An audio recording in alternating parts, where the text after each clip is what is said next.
My name is Christian Delfino from Roland Systems Group, and we're here today at Sweetwater with the VR-50HD from Roland. The VR-50 is an all-in-one audio and video mixer that gives you a USB 2 or USB 3 connection out of the VR directly into your computer, so you can use that for the input for your streaming service or directly to record.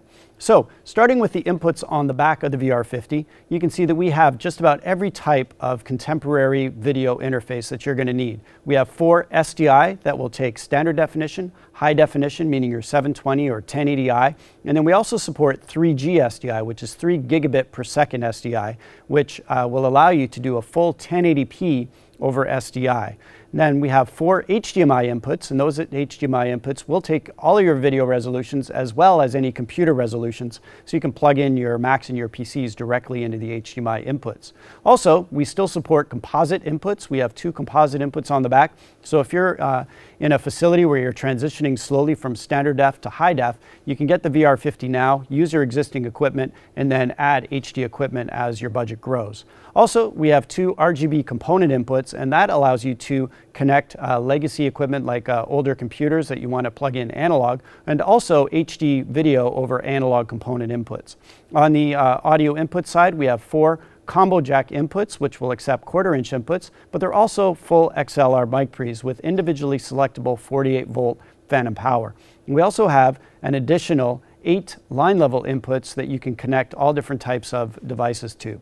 If we move over to the output side of the switcher, you can see that we have 2 SDI outputs and also 2 HDMI outputs with a dedicated output for the multiviewer. So the multiviewer that's on the built-in screen can also be output to a much larger screen in your facility for being able to see things that much better.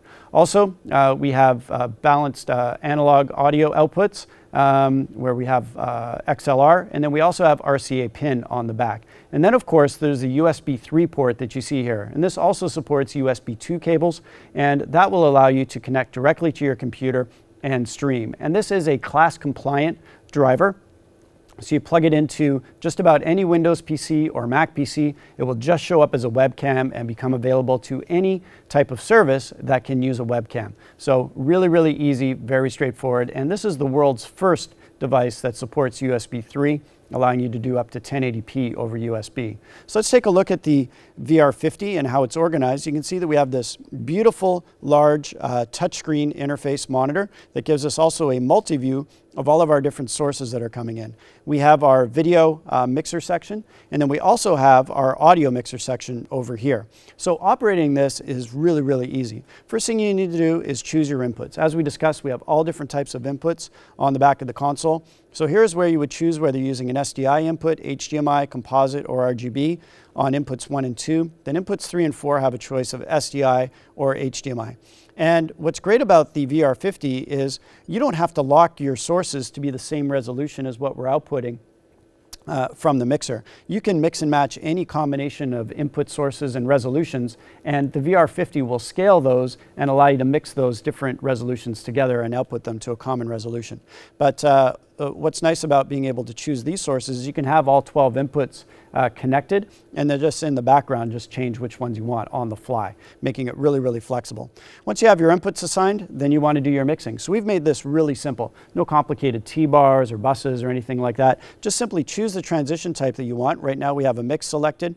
Adjust the transition time that you want, and then just mix between your different sources. Here's a little GoPro camera.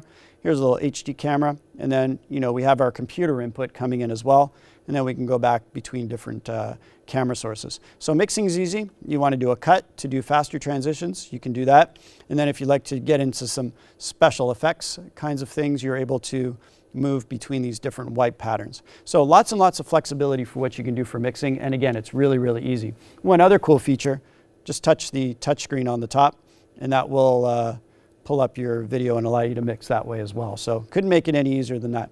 Next up is doing composition. Of course, in a professional broadcast that you want to do or a professional recording, you want to have some titles and some picture-in-picture and things like that. And we've made compositing really, really easy. First of all, to bring any of those up, there's just a simple button here to activate it. So if I want to bring up a picture-in-picture, for example, I can do that and just bring that right up in the corner. Now, if I go to my composition setup, if I want to move my picture-in-picture, I just simply grab it and move it to where I want it on the screen, and then just adjust the size. So That's really easy to be able to do and adjust. Now, if I want to get into the detail of that one, you can see that in this picture-in-picture, I have lots and lots of cables strewn around, and I don't want to see those anymore. So I'm just going to adjust the size of the picture-in-picture and just very quickly move that over. I'm going to adjust the position horizontally, and I'm just going to dial in on that ME70 so I can get a nice tighter shot. So lots of flexibility with what you can do with the picture-in-picture features. Now, if I want to adjust the key, and a key is taking a graphic source and overlaying it onto your video.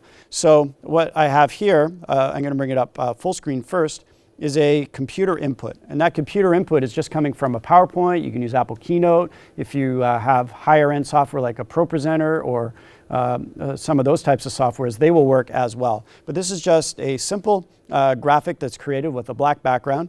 And I'm going to go back to my video. And if I want to use that in a key, I simply hit the key, and this is called a luminance key. So it's actually taking out the black areas of the graphic image and just leaving the rest of the stuff over top.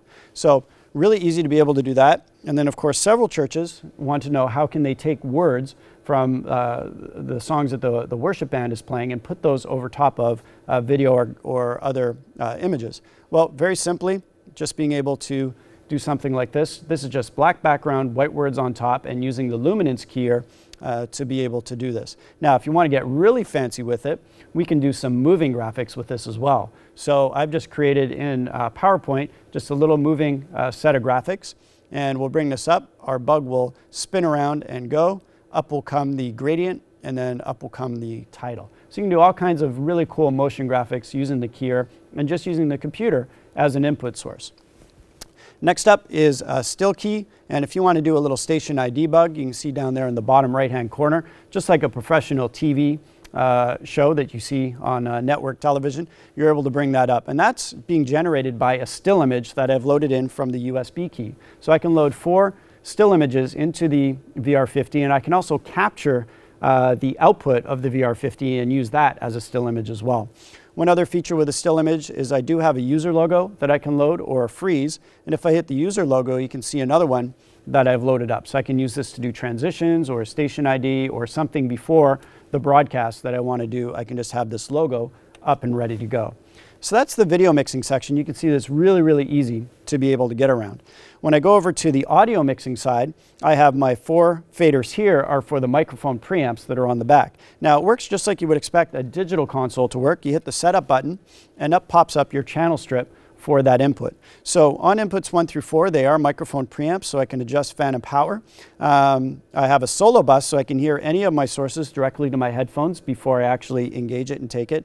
And then I have a mute area as well. Now, because we're dealing with audio and video, often we have to delay the audio so that it matches up with what's happening with the video. Sometimes they can get out of sync. So we have an individual delay on every input to be able to adjust those.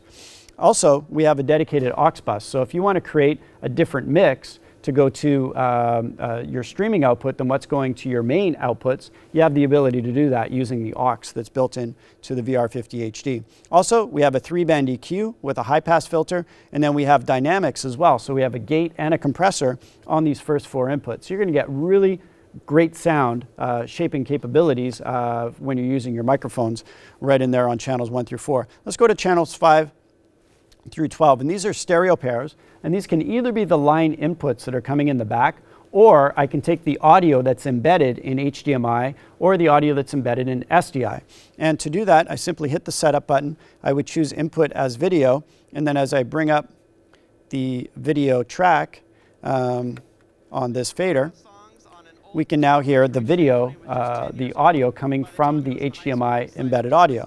And this also has its own EQ section. One of the great things about this is that we can also put this in an audio follows video mode. So often you have these situations where the video has started in a presentation, but the audio hasn't quite made it. You can eliminate those issues by simply turning follow on. And as I move to different parts of the video, you'll notice as I come back, and as the video mixes, the audio comes up and down at the same time. So that's audio follows video, and that's built in here to the VR-50HD. Now, we have our full program out, and we want to get it online onto the web. How do we do that? Simply connect a USB 2 or USB 3 cable into a computer, a Mac or a PC, and it will just show up as a webcam in your system. I can go into more detail in my menu system here into USB streaming. And what's great about the VR-50 is that it gives me a separate scaled output for the USB. So if I'm going 1080p to my main screens in a facility, but I want to stream in just standard definition or maybe just 720p, maybe that's all the bandwidth I have available, I can just choose a different output resolution for USB. So it makes it really flexible and really easy to work in all different internet bandwidth conditions that you may run into. So to do the streaming, we just have USB, in this case we're using USB 2, connected over to this laptop, and we are connected just showing up as a webcam into Wirecast from Telestream. And Wirecast is a popular front-end software for streaming services to use. And if you don't want to stream, you just want to record into your Mac or your PC, Roland has a free software that you can download called VR-Capture. If you're on a Windows machine, it will record your output as a WMV file, and if you're on a Mac, it gives you a QuickTime file. Very, very simple and very easy to use. So the VR-50 is shipping now, is available. If you have any questions, please contact your Sweetwater sales engineer for more information.